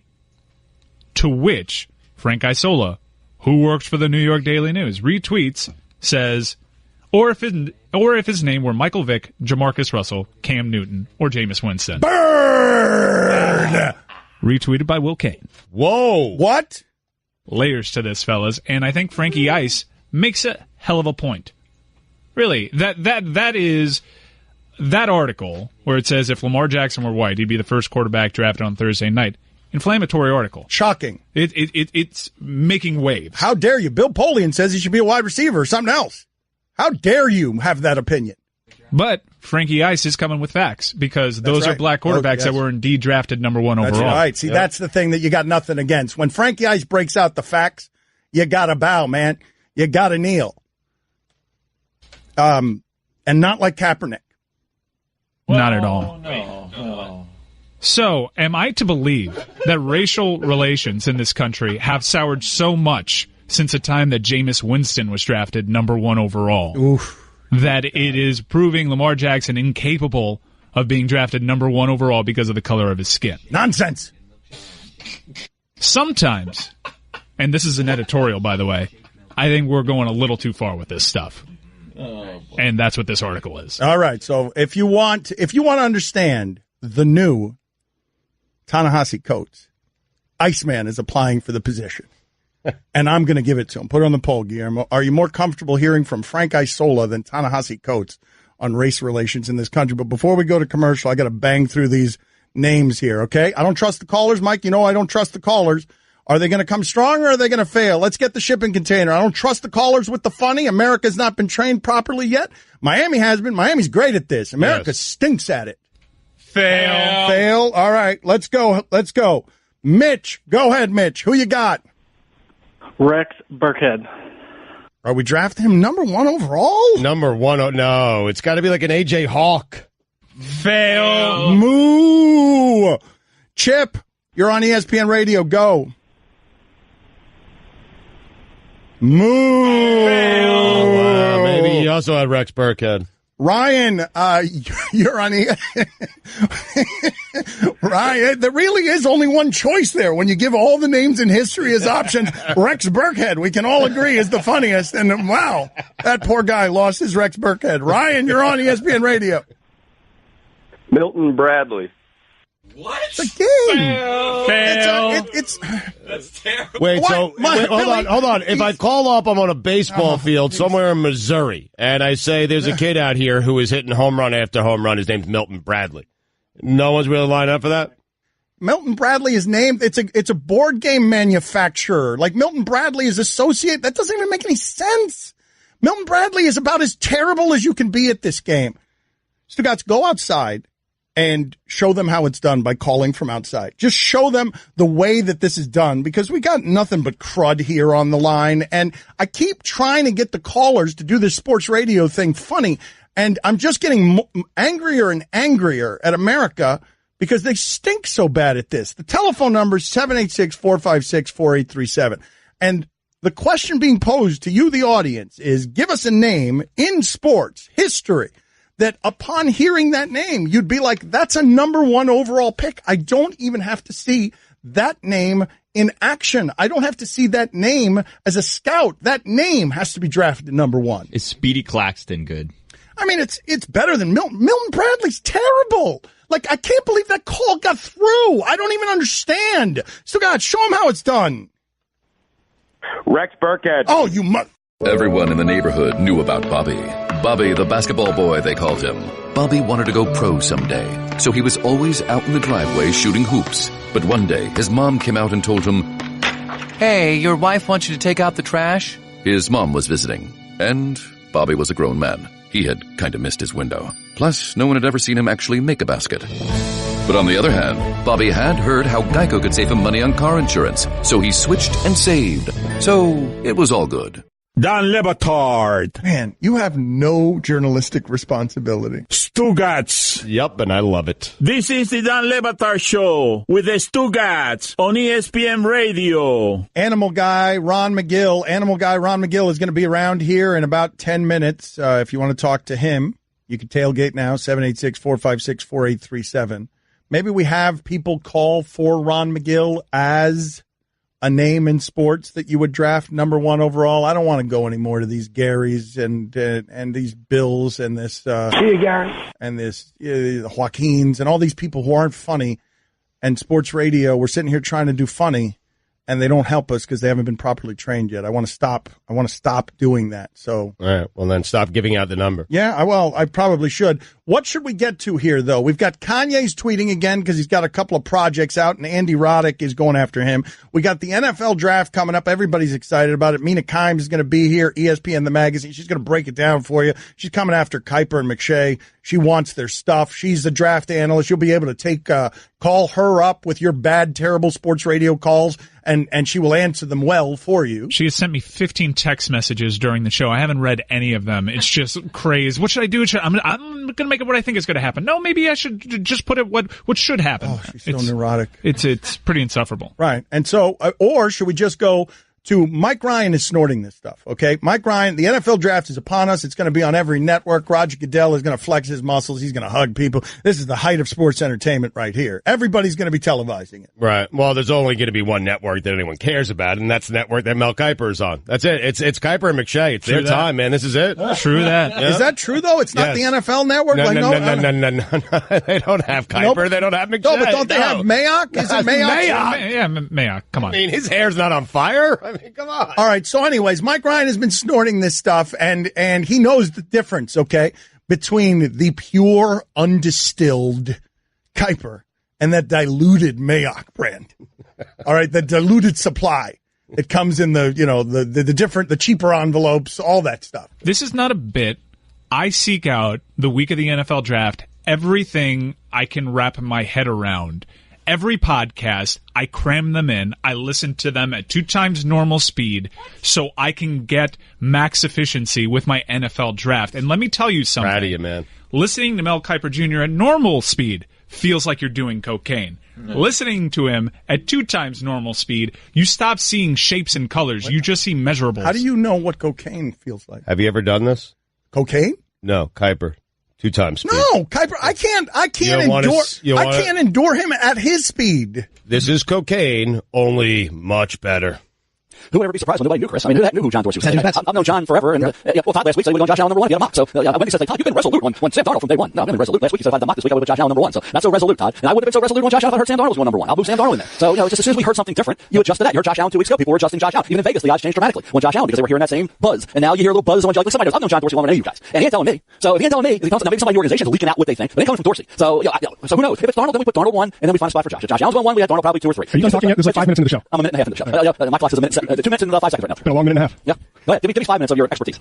I want to know what your thoughts are on if Baker Mayfield's still in the discussion. For what? First overall pick? There's some buzz out there today. Yeah, it could be buzz all you want. A 6'1.5" quarterback with antics going number 1. Okay. Don't see it. Yeah, I don't see it, but legitimately, there's some noise out there on Baker Mayfield. I think people are just bored and trying to come up with something that's going to grab a headline. I honestly, at no point in time have felt less conviction about who's going to be the first overall pick than I do right now. I think it's down to 2. I think it's down to 2 if excluding the Baker Mayfield rumors. I believe it's down to 2. Adam Schefter said today again that he believes it's down to 2 with Josh Allen and Sam Darnold. And there are people that are shocked by the fact that it could be Josh Allen. There are people that truly believe it's going to be Sam Darnold, and then there are a lot of people, and for whatever reason last week, it seemed like last week was Josh Allen week. That everyone you talked to, well, I'm hearing Josh Allen, the buzz is Josh Allen. Who knows? I mean, you're right, John Dorsey knows. Some other guys in that organization may know what's going on in the process, and they certainly have their opinions. I think some of those opinions are starting to get out a little bit, but it doesn't seem like, from everything I understand, John Dorsey makes this pick, and he may not clue in anybody until draft day. Todd, he doesn't clue anybody. That's off the John. He's not cluing anybody, and he's not telling anybody. And he doesn't care what, the thing with John doesn't listen to any of these podcasts. He doesn't listen to NFL Lives. He doesn't watch NFL Network. He doesn't watch any of that. He doesn't watch any of it. He doesn't watch any of that stuff. He doesn't watch anything. And that's why he is. That's why he's always been. That's why you just don't know. So, he's not telling anybody what he's doing. Now, if it has leaked from somebody else out what he thinks, I don't know how much he's communicated to those people about that. I don't know if they made a final decision or not, but it doesn't matter. John gets frustrated. It's 7 rounds of this draft. It's not about the first pick will be made. We'll move on to pick 2. You know what's really offensive? We get all wrapped up in this. Who's going number 1? Who cares? Like, it was like Meyer Bledsoe, and somebody's going to number golf went. After their pick, you move on to the next choice, and we got 7 rounds of this stuff. Now we're going home after the first pick's made. You know what's really funny is from the old days when I reported, I still have a cell number for John Dorsey. Todd, I'm going to tip the pick. I'm going to tip the pick. Go ahead. All right, Mel. What was that? Who knows? Yeah, what's Brown doing? Tom's just stuck. I don't know. Tom's turning into a diva. You never know. It's just like, what do you know? What do you know? Only one of us is wearing makeup in this room. No, I don't think I've done any TV today. Todd, I read the well-read McShay Draft Buzz file. Yep. Do you believe, when your head exploded, if somebody was able to get to that number 2 pick and the Giants would trade out of it? I keep hearing they put such a price on it that it's going to be really tough to get into that spot. Do you buy that? Are they going to wait till the last minute? I've heard nothing about the Giants moving out of number 2. We need some good leaks. Everything I've heard with the Giants has to do with 3 players. Sam Darnold, and this part I'm not sure on. Sam Darnold allegedly, or based off of information that we've kind of all gotten, that if they were to take a quarterback, it would be if Darnold were there. Stugotz here for 1-800-Flowers. Being a mom is like 1,000 little jobs all wrapped into one amazing responsibility. I know this from watching my own wife, how crazy it is, switching back and forth from trauma nurse to afternoon mathematician, from organizer-in-chief to 5-star chef. This Mother's Day, show her how much you appreciate every job she does with this special limited-time offer from 1-800-Flowers.com. Right now, when you get ahead of the Mother's Day rush, 1-800-Flowers will give you an exclusive 36 for 36 offer, 36 sorbet roses for just $36. That's only $1 per rose. With an impressive mix of pastel shades in pink, orange, and lavender, these roses are guaranteed to make her smile. Stunning sorbet roses are the perfect way to surprise all the moms in your life. Wife, aunt, sister, mother. These breathtaking roses from 1-800-Flowers are picked at their peak and shipped overnight to ensure freshness. 36 sorbet roses for only $36 is an amazing offer, but you need to hurry because it expires Friday. Just pick your delivery date and 1-800-Flowers will handle the rest. Don't put this off, guys. I'm telling you, order today from 1-800-Flowers.com. It's what mom would want you to do. To order 36 sorbet roses for only $36, simple. Go to 1-800-Flowers.com, click the radio icon, enter code Dan. That's 1-800-Flowers.com, code Dan. Hurry. Offer ends on Friday. It's like, what, really? He was like blown away. He was really surprised. But you can get a pass rusher and the value, and then the 5th year, and at that price, he's like, that would really surprise me. So, I mean, again, that's another GM. That's one of the other 31 GMs in the league. It doesn't matter what he thinks or what his opinion is on it. It just matters what Dave Gettleman and his group decide. But I just thought that was interesting. And now, the Ron Magill Show. Yep. Straight from Zoo, Miami, it is Ron Magill. Here is Ron Magill, Stugotz, and Dan Batard on ESPN Radio. So, all this other talk, fine, but everything I would say, the headliner there is in favor to be the second. ESPN Radio is presented by Progressive Insurance. Ron Magill going to join us in just a second on the Shell Pennzoil Performance Line. Is there any part of you that is, I know you do a draft grades file, heard of it. Is there any part of you that says, man, I don't like that pick. If you could have gotten a 1, maybe 2 1s, a 1 and a 2, just gave up that much draft value? Well, yeah, first of all, you to move down to 12, what you're talking about is the Buffalo pick. So you're dropping all the way down to 12. If they deem Barkley to be Zeke Elliott or Gurley or Fournette or any of the great backs, Adrian Peterson or maybe Trent Richardson because he was the bust, you put him in this group, he didn't pan out. But if you deem Fields to be one of those guys, then you take him. And, you don't look back because everybody doesn't believe you don't take running backs high. He's graded out. Like I just asked McShay, it's not who's the number 1 guy in most team sports. You would say Barkley. So if it is the case, then his grade is in. Here's your Sports Center update. Ahead. So to me, that's where they would go. Now, if Darnold was there, I don't know. I mean, Darnold, Trump Barkley, a quarterback like that, I don't know how to feel about Darnold. This whole gold jacket thing, Todd, baffles me. Who knows going to be wearing a gold jacket at the end of their career? Or do we have a crystal ball? Do we have that good of an evaluator? Who's going to be wearing a gold jacket? Was your pie spoiled this morning? You're in a mood, man. That just kind of blew out. I want my guy to wear. I hope you all hope that, but are we that good where we can define who's going to be wearing a gold jacket with the second pick? I get that good, Piper. Let's jump to number 3, Todd. Kick us off here. My sense, and it seems yours. Looking great at your special event or wedding has never been easier than with thebblacktux.com. They've got tons of new suits and tuxedos that'll make you stand out for the right reasons or score $20 off your purchase. Simple. Visit thebblacktux.com/Dan. And I've got people screaming at me saying, they love Mayfield, they love his edginess, they love what he can come in and he's going to bring kind of that. Owner likes him. Yeah, Broadway Baker. Broadway Baker, and Piper can nickname him and all that. Like flicking Flacco, whatever the hell that was. But I've also heard Rosen here too. And Rosen would be a good fit, and that they kind of, I don't know, I've heard both, so this one's a tough one for me. No. Yeah, that's fine. I mean, who's going to sit there and be the Ben Roethlisberger this draft, or the best quarterback goes last? So, of the group, so we'll see. For all the latest headlines and information, tune in to Sports Center on ESPN Radio all throughout the day. Ron Magill with us as he is every week with all of your animal questions. We will give you your sports information. You just got it. You just freebased it, man. Yeah. That's your sports information. Allow us to talk about animals for a while because, man, I can't feel my face. Next segment, we'll actually play it at twice the speed as opposed to that, which is just the way Mel Kiper talks. That's just normal. So next segment, speed it up? We're going to speed it up a little bit. Yes. So Ron Magill is our zoo expert. 786-456-4837 is the number. Johnny Utah, you're on with Ron Magill of Zoo Miami. Go ahead, Johnny Utah. Hi, Ron. I'm wondering, who would win in a fight, an anaconda or a python?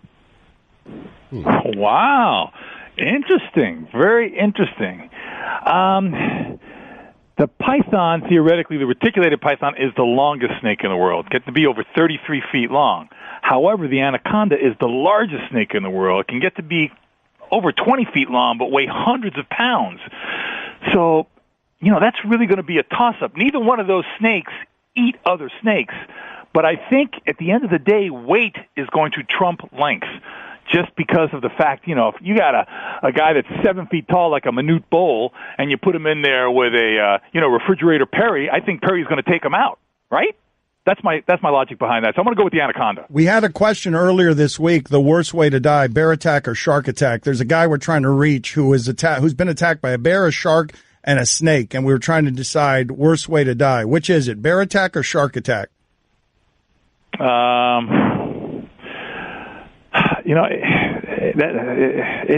That's a toss-up for me. I would go with the worst way as a shark attack because you're drowning too. I mean, you're in the water, you're drowning. It's eating, drowning. It's drowning and fire are my two biggest fears as far as dying goes. So which is quicker though, Ron? Like which one would be quicker though? What's the size of the animals? Are you talking about a 20-foot shark and a 9-foot tall bear, or are you talking about a 15-foot bear and a 10-foot long shark? I mean, you gotta equate the problem. Too much nuance, zoo guy. Just make a max big. Make a pick, and be done with it. Like too much nuance, too many degrees. Tell me the size of the bear. Okay, I'm gonna go with the shark being faster because the shark is gonna get you in the gutter and underwater, and you're gonna bleed out right away. A bear is not necessarily going to kill you right away. It might maul on you and chew on you a bunch. It'd be a longer, more drawn out death, I think. Yeah. More people survive a bear attack than a great white shark attack. So I'm going to go with the shark. I feel like you've taken every side of this argument, though, and I'm proud of you. Trot Nixon, you're on with Ron Magill of Zoo Miami. Go ahead, Trot Nixon. Only in baseball, though. Only in baseball. Go ahead, Trot Nixon. Is it possible, and if it is possible, is there anybody that's keeping DNA of endangered species to bring them back a la Jurassic Park? Absolutely. There are huge, not only DNA banks, but sperm banks for animals that are being kept. You've all heard about the northern white rhino that passed away, the last northern white rhino male, which in effect makes the species extinct. But what you don't realize is we have a lot of that sperm stored. We have also the eggs of females stored. So what they're going to do is they're going to take those eggs, they're going to fertilize those eggs, they'll place those fertilized embryos in the bellies of southern white rhinos that are not extinct, and they will bring to term full-term northern white rhinos. So it's the same. We've done it with zebras. We've taken zebra embryos, put them inside domestic horses, fertilized zebra embryos, put them in domestic horses, and the horse gives birth to a full-fledged zebra. NFL Draft Week here on ESPN Radio. Gunnar Keel, you're on with Ron Magill of Zoo Miami. Go ahead, Gunnar. Oh, hi there. Yeah. Sorry. You forgot you were Gunnar, is that it? Okay, no problem, Gunnar. Who would win in a fight? Go ahead, Gunnar. Who would win in a fight, a diamondback, rattlesnake, or a cobra? Wow. Again, I think... Okay, are we talking about a king cobra or a monocle cobra? McGill, are you new to these questions? For the love of God, man, have you ever done this before? This makes a big difference. A king cobra can kill an elephant with one bite. You specified diamondback rattlesnake. You didn't say pygmy rattlesnake. You didn't just say rattlesnake. You said diamondback rattlesnake, which is the largest of the rattlesnakes. If I'm going to put that against the largest of the cobras, which is the king cobra, I'm going with the king cobra, because king cobras not only have a potential strong venom, but they eat snakes, whereas rattlesnakes don't eat snakes. So I'm going with the king cobra. See if we can get Gunnar back to ask him these questions. You try to simplify everything, Dan. Life isn't that simple, okay? He said diamondback rattlesnake and a cobra. Well, there are many cobras. Quentin Jammer, you're on with Ron McGill of Zoo Miami. America. Quentin Jammer, you're on with Ron McGill of Zoo Miami. It's not America. Yes, best sports name, by the way, John the Beast Mugabe. All right, get out of here. Tim Biakabatuka, you had one job. Yeah. You had one job and you blew it. Tim Biakabatuka, you're on with Ron McGill. Go ahead. Hey, how's it going? Hey, my dog seems like he likes his farts, or he's trying to figure out why it's happening. Because every time he does it, he puts his face down there. Have you noticed any other animals in the wild? Gassy animals. Why are they smelling their own farts? Yeah, a lot of animals do that. Many times I have found that dogs do that when they have fairly loud farts. You know, they make that... And that's the sound. They don't know what the sound is, so they immediately look back to the sound, and then they smell it, and some of them like it, some of them don't. But I noticed with my dog, he does this little it's like a little toot that he does, and when he does that, the sound frightens him, and he turns around to see where the sound's coming from. That same thing happens to me all the time, man. I do it too. I mean, do you smell your own? I do. Bronco Nagurski, you're on with Ron McGill of Zoo Miami. Go ahead, Bronco Nagurski. Ron, could a silverback gorilla in his prime stop the 5 best offensive linemen and the best running back ever from getting 1 yard? No, I don't think so. 1 yard is not that much. If you get the 5 best offensive linemen, listen, they're going to get hurt. A couple of them might get killed, but you're going to get the yard. You'll die after the yard. I don't know if it'll be worth it, but you'll get the yard. I've shoved my head under the covers. Can you explain this to me, though, Ron? What would I have to make the odds for you to call it an even fight? A silverback gorilla against how many linemen where you would say, look, this is not going to work out well for the gorilla? Like, where do I have to put the number to make it hard for you to... Okay, but wait a minute, Dan. Again, I'm asking for clarification here. Are you talking about the lineman trying to kill the gorilla? I'm talking about... You're talking about a fight to the death? I'm talking about 5 offensive linemen, or however many you tell me, are blocking, trying to play football, and what is across from them is an actual silverback gorilla. They're just playing football. Right. The silverback gorilla is just being a silverback gorilla. Right. Okay. That's going to the running back can run for a touchdown. Okay? Because the running back is going to be much quicker, feet much quicker, running, cutting. That gorilla's not that fast running and cutting. If you're talking about just going straight ahead and trying to bowl the gorilla over, no, your 5 linemen aren't going to do that. But your 5 linemen are going to be able to create enough of a distraction, enough of a challenge to that gorilla initially, that the running back's going to be able to cut around. He's going to pull out. He's going to be one of those, those running backs who hate to get hit type things, and he's going to be gone. Because once he gets by the gorilla can't catch him. Tree Rollins. Can't run. Tree Rollins. Stop talking, McGill. Tree Rollins, you're on with Ron McGill of Zoo Miami. Go ahead, Tree Rollins. Weird today. It's weird. Ron, I've heard that most elephants weigh less than a blue whale's tongue. Is this true? Really? Wow, that's an interesting fact. I'd never heard that. I mean, most elephants weigh less than 10,000 pounds. No, but the blue whale's tongue is huge. I don't know if it weighs 10,000 pounds. I know that the gonads, the testicles of a blue whale, weigh thousands of pounds, but I don't know about the tongue. So Wait a minute. That's a look up for me. Wait a minute. How many pounds? The testicles of a whale? Thousands. Ron, did you know a horse weighs thousands of pounds? Did you know a horse can fit inside the blue whale fart bubble? Wow, we've really gone off a cliff today. What's happening? But is it true? No, but Ron, I'm being serious. Is it true? I've never looked at a blue whale's fart bubble. Excuse me, I'm sorry. You've looked at its testicles, clearly. Well, when we've done anatomy, when you do anatomy, you're looking at different organs. But no, I've never measured the fart bubble of a blue whale, and I don't know if anyone else has either. Now, I imagine that because of the size of the intestines, if these animals do produce a fart, it would be a very large fart. And yes, it would be very expected that a horse could fit into that bubble. But people who are coming up with these types of comparisons have way too much time on their hands. That's not true. Well, you're missing out, man. You should get in there. So let's look at the video here Okay. They've sent you the video. You're going to do play-by-play of it. What do you have there? Ready? Okay. We got the guys on elephant back here. Oh, this looks like a tiger safari where they're looking. This is what I remember doing this in India on an elephant back, looking around. They're looking at tiger. They're looking at a patch of looks like. Oh God, it's a tiger! She's coming up with the. Oh wait, it looks like that's the guy on the elephant. Oh my God, Jesus Christus! Now it's being replayed in slow motion. It comes up. Does it kill him? Oh, look at the pulse. Look at the it nails. Oh, no, the guy's alive. The guy's alive. You see his hands all bloody, but it blurred out. Holy jeez. That tiger leapt out of that rice paddy and went up on that elephant and nailed that guy in the hand. They must have really been ticking off that tiger. That tiger must have been harassed because I've done that in India where I've, tracked tigers and elephant back and the tigers don't pay any attention. They must have been harassing that tiger. Oh, my God. That was terrifying. Terrifying.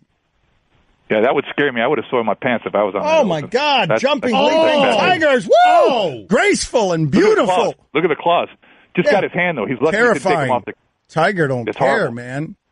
Wow, that was impressive. That's an impressive video. Holy geez. What's impressive is the guy who kept rolling when that tiger's coming up on the tiger. That on the elephant. That's very impressive. Holy geez, that made my hair stand up. Yeah. What do those farts smell like? All right, thank you, Ron, for being on with us. We appreciate it. Hi, everyone. Stugotz here. Support for the Dan Le Batard Show podcast comes from our friends at Rocket Mortgage by Quicken Loans. Chances are you're confident when it comes to your work, your hobbies, and your life. Rocket Mortgage gives you that same level of confidence when it comes to buying a home or refinancing your existing home loan. With Rocket Mortgage, you can apply simply and understand fully so you can mortgage confidently. To get started, go to rocketmortgage.com/Stugotz, STUGOTZ. Equal housing lender, licensed in all 50 states, NMLSconsumeraccess.org number 3030. Dan Le Batard. Stugotz, when we decided to move to South Florida, decided that he was going to move to Neptune. Yeah. He thought that would be a good commute. Keeps buying homes further and further north. Stugotz. Last time I checked in with him, he was having a home built on stilts in the middle of the Atlantic Ocean. This is the Dan Le Batard Show with the Stugotz on ESPN Radio. Anytime we talk race around here, I don't know if you've listened to the last 45 minutes of absurd we've done around here, but people are still complaining about a race conversation from 45 minutes ago because they pretend to be mad about it and they'll quit the show over a race conversation and they stay right there and just want to get into these race fights. And so out of nowhere, after everything we've done in the last 45 minutes, a texter writes in, does Dan know he's white and that he enjoys white privilege? Do I know it? I got it even better. I'm a minority and I look white. I got the sweet spot, man, of privilege. The sweet spot. Money, and nobody's touching me on much of anything I say because I got brown card, baby, even though you can't see it. White Hispanic, pretty sweet spot. Woo! Woo! In this country, is it browns? I'm in power now, baby. It ain't white privilege, it's brown privilege. And so what happens is they get bothered by the race conversations. Mike, what did you just get shocked by during the break while you were reading your phone? How much of this can we say? Bob Kraft, Kaepernick, like what's happening here? Because I just walked through the room and you were reacting to some Bob Kraft quotes. Like Mike will rarely stop everything, like silence. Yes. And he needs to tell us something. That's right. There was an announcement. There is a race alert. And I see it now all over Twitter. Mike tried to explain it to me, but I didn't understand. Yeah. Well, you weren't listening and are afraid of the subject. Yeah. In fact, what I told you process it as the exact opposite of what I'd actually been reading. But now that I'm reading it, I can see why you gave me the look that you gave me. Mike, that was amazing to listen to. Before you get to the meat of this story, and we inform, because I still don't know what this story is about, and I don't know what we're allowed to report. I don't know what Bob Kraft said. But I did marvel at the way that you looked at Stugotz after you were reading him information and he looked back at you and said, I got it, Mike, and then said the exact opposite of what it is that you had informed him of. So, this is pretty explosive. And we're still going to comb through this. I'm just going to give you the top line. Again, I'm reaching out to people trying to figure out what Okay, this is not an ESPN report. This is just who's reporting this, where's this information coming from, because usually ESPN needs to vet this stuff before we talk about it. We can't just talk about stuff that's being said on the internet. Right, this is coming from the New York Times. Pretty good place. A reputable I don't know source. what the story is, Stugotz. I legitimately don't know what this story is. No, that was a serious question. Yes, the New York Times is a good source. Okay. So, the headline: inside the confidential NFL meeting to discuss national anthem protest, they obtain a recording of this summit between the owners and players at the height of the Kaepernick kneeling. When everyone was yelling at each other, when Trump's weighing in. The rooms with the fights in them. Yeah, I mean, this is a golden bit of audio. It is incredible journalism to dig this up. Somebody in the room was recording the conversation, and now the New York Times has it. Right. There's a quote that says, "Let's make sure we keep this thing confidential." That's Roger Goodell speaking. So, whoops. Right. All right. So, again, I'm just skimming through this because there's a lot to process here. But there's a point in which Robert Kraft, most famous owner in that league. Is he? Among him and Jerry Jones. Jerry Jones, Kraft pointed to another elephant in the room. Quote, "the kneeling," he said. The problem is, and this is Robert Kraft, according to this New York Times piece that obtained this audio, the problem is we have a president who will use that as fodder to do his mission that I don't feel is in the best interest of America, said Kraft, who has been viewed as a longtime supporter of Donald Trump. It's divisive and it's horrible. That's Robert Kraft. Mm-hmm. We don't get we always get patriot speak from that organization. You're getting honest and what he believed to be confidential opinions. Yeah, I want everyone smoked out on this. So you've got the owner, Bob McNair, Stugotz.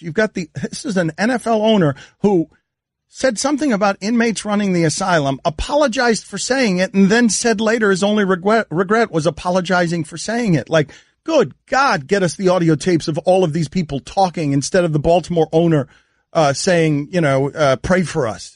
Like, let's get good. What I wouldn't do. Seems like they have all. I don't even know how much I would pay for the idea. They have all the audio. The New York Times has all the audio. I mean, they have just about everyone in the room quoted. That is the collusion suit right there. Like, if Colin Kaepernick is going to become martyr guy, like the collusion suit would be right here in whatever is being reported that the audio can be connected Well, to. I'm not really sure we can take that direction because it seems as though the owners are hearing the players out and are trying, they understand what the problem here is, and they're worried. They're naming the president by name as him taking advantage of this. Well, hold on with It's Bob Kraft. I'd like to hear the honest conversation. Who's supporting There are other what? owners here. There are other owners here. Jeffrey Lurie. We've got to be careful to not be baited by Trump or whomever else. That's good, yeah. We have to find a way to not be divided and not get baited. The Bills owner, all Donald needs to do is start to do this again. We need to have some kind of immediate plan because of what's going on in society. All of us right now, we need to put a Band-Aid on what's going on in this country. So it seems like this is healthy. a true healthy conversation. Though. Yes, that's where you want to be, in the honest conversation where you can find out with names on it what are the honest opinions. Then you've got an interesting, honest race conversation. Shad Khan, the Jags owner, was saying all the damage Trump's going to do is done. Like, it's done. Let's go. Let's move on. And he was one of the guys saying he would sign Colin Kaepernick. Huge story. We'll break it down with Mina Kimes as she gives us her mock draft next. Don Batard. What's the single most important thing the Eagles have to do to beat the Patriots? Stugotz.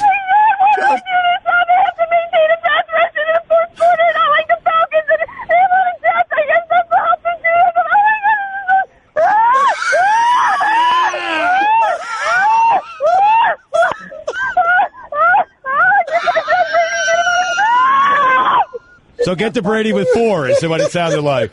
Put pressure on Brady. We find find out if Mina Kimes is still alive. Next. This is the Dan Le Batard Show with the Stugotz on ESPN Radio. Andy Roddick went after Kanye. We got to get to that. Stugotz has something for Cespedes and Condoleezza. We have a ceremony back there that we have to conduct that we have forgotten to conduct that maybe we will conduct tomorrow because we just forgot to do something today. We haven't done favorite colors in like 6 days. What? No, everything is going crazy around here. Mina Kimes joins us. Aqua? Mina Kimes, ESPN the magazine. She is the best we've got.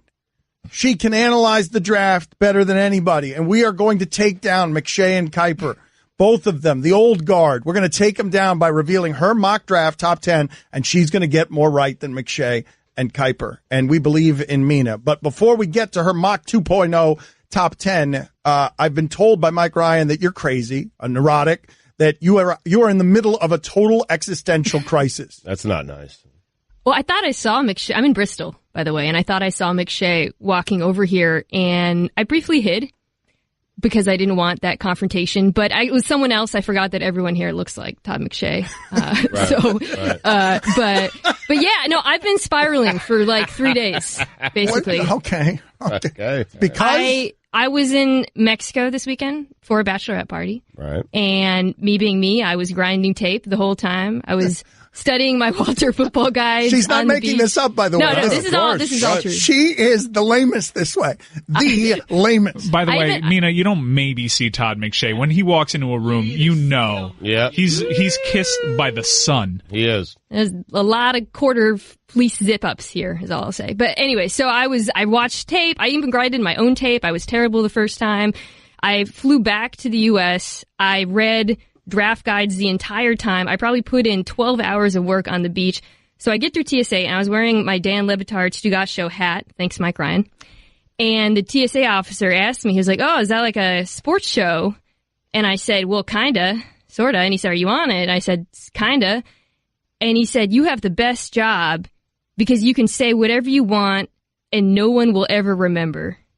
And I've just been sort of, all this prep, I've just been kind of spiraling ever since. Like, does it even matter? Like, I did all this work for no reason, and I don't feel good about it. Time now for Mina's top 10. We're coming after Kiper. Yeah. We're coming after McShay. You got nothing for her, boys. She's going to take you out on Thursday. She's going to reveal to America that you guys have been on a foundation that has been fraud for decades.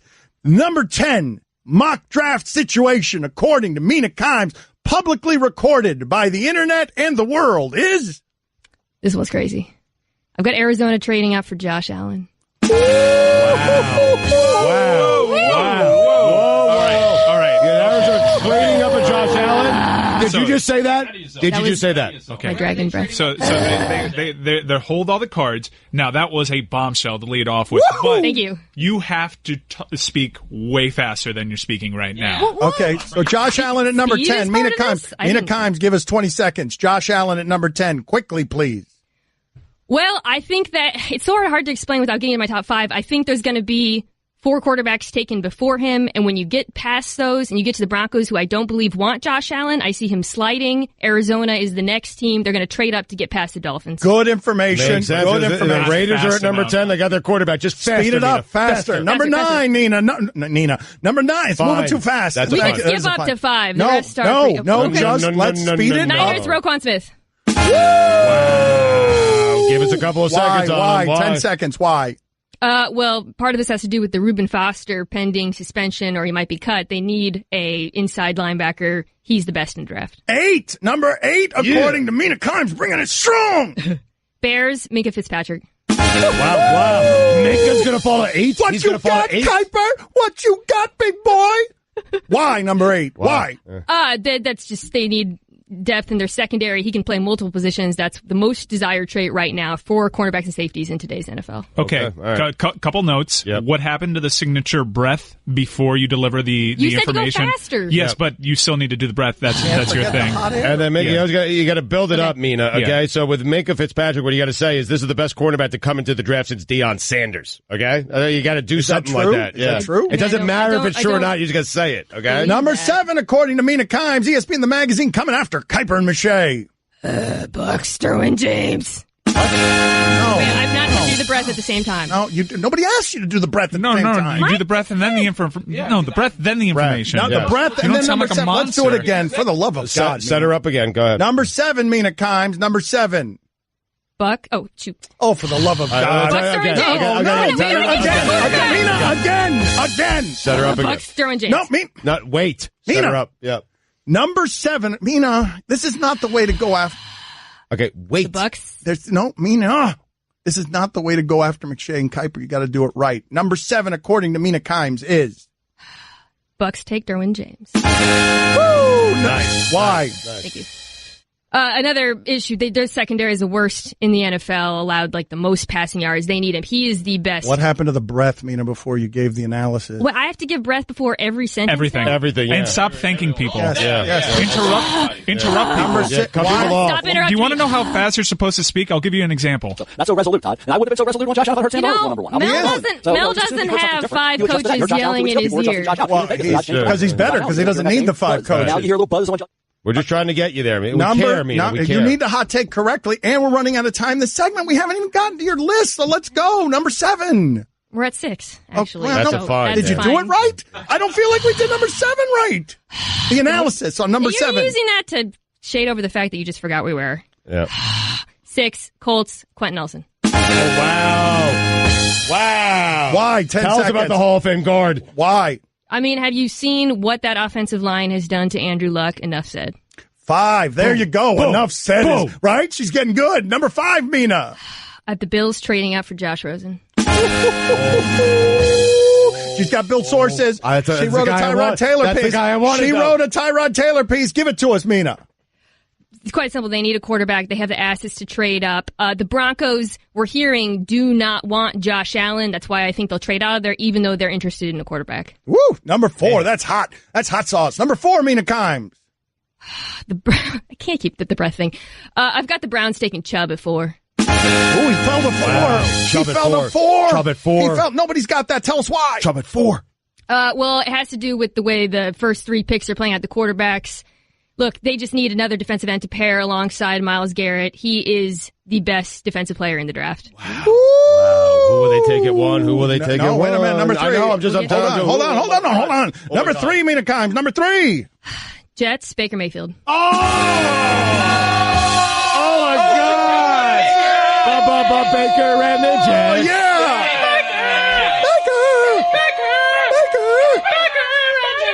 Yeah! Why, Mina? I think it's that him or Rosen for them with, I can't reveal who's going ahead of him, but we're just hearing so much heat coming out of New York with Baker right now. Rich Cimini, our Jets reporter, likes him there. It makes sense. It's a good system fit. It feels right. Number 2, Mina Kimes, ESPN, the magazine. I want to get to this New York Times story with her. Breaking news. Number 2, according to Mina Kimes. I think so. Wait. I think does 2 reveal 1, or does she have a shocker at number 1? No. 2. Does let 2, her do it. Does 2? Anyway, 2 reveals 1. No. I don't know if it does. Number 2, Mina Kimes. Number 2. Hold on. What unfortunate timing! Man, can't control that button.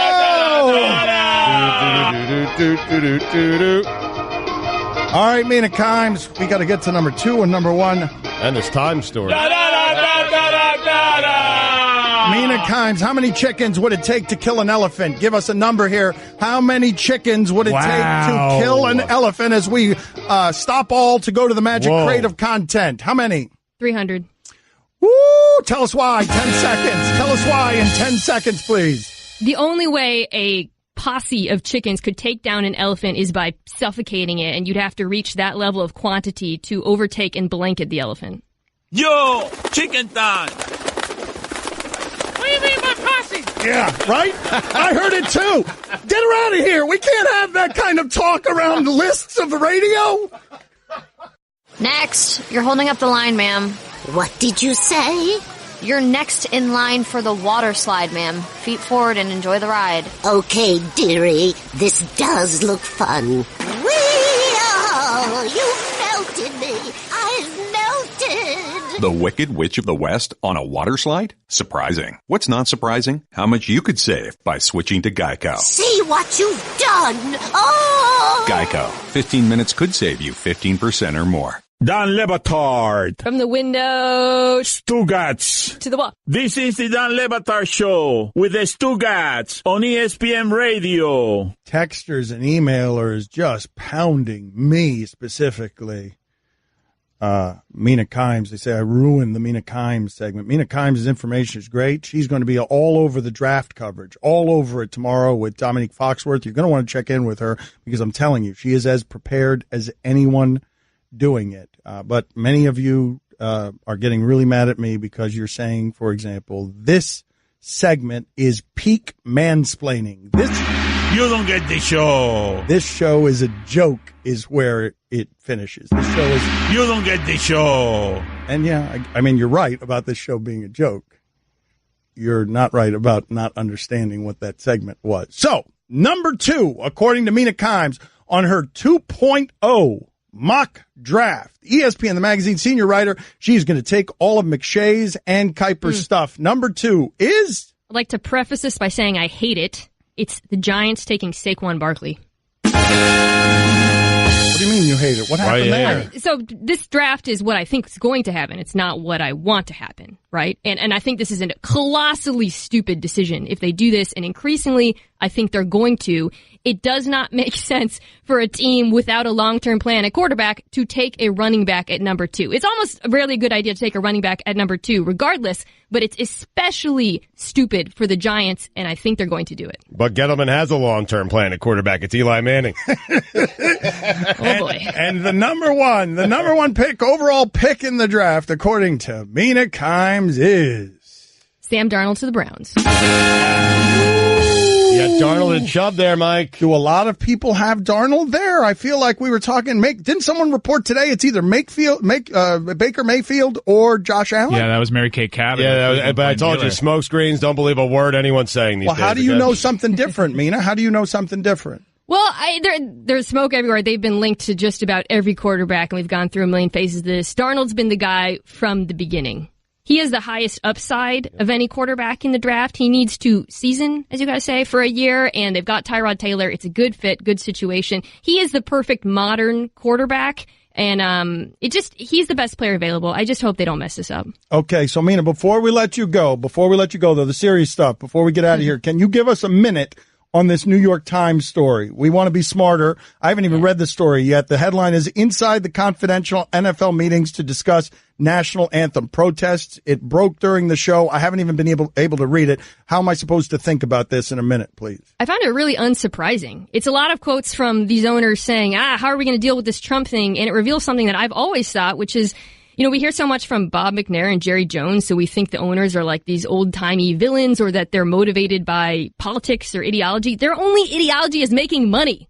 Most of these guys don't care about the anthem. They don't care about the kneeling. They only care about making it go away so they can continue making money. And if you read these quotes, it's obvious that Bob Kraft, Terry Pegula, Jeff Lurie, they feel the same way. They don't care about what Colin Kaepernick is doing or saying. They only care about not hurting their bottom line. What was the most interesting thing in it for you? I think the fact that Kraft was willing to say those things about Trump, who's ostensibly his friend and longtime he's been an advocate of him in some ways. It's interesting to hear him be honest behind closed doors that he disapproves of how he's handled this situation. That sort of honesty is rare. But honestly, if I hadn't read these quotes, I would have guessed that's what he believes. Was his friend. Was his friend. No longer is, Mina. Yeah, put that on the poll. We'll update these polls tomorrow, Mina. But did you not see the difference? And at the risk of mansplaining to you, the difference between the fire you brought in that last minute and everything that came before it. Do you not see the difference? Because you gave us take, Mina, and it was social take. But stick to sports, okay, Mina? Stick to sports. Yes, throw some of that in there. Yes, make sounds, Mina. Number one. You heard it here first. Sports. Do more sports, Mina. Stop with your diverse opinions about politics and the president. Just make sounds of a dragon. Don't take Barkley at 2, please.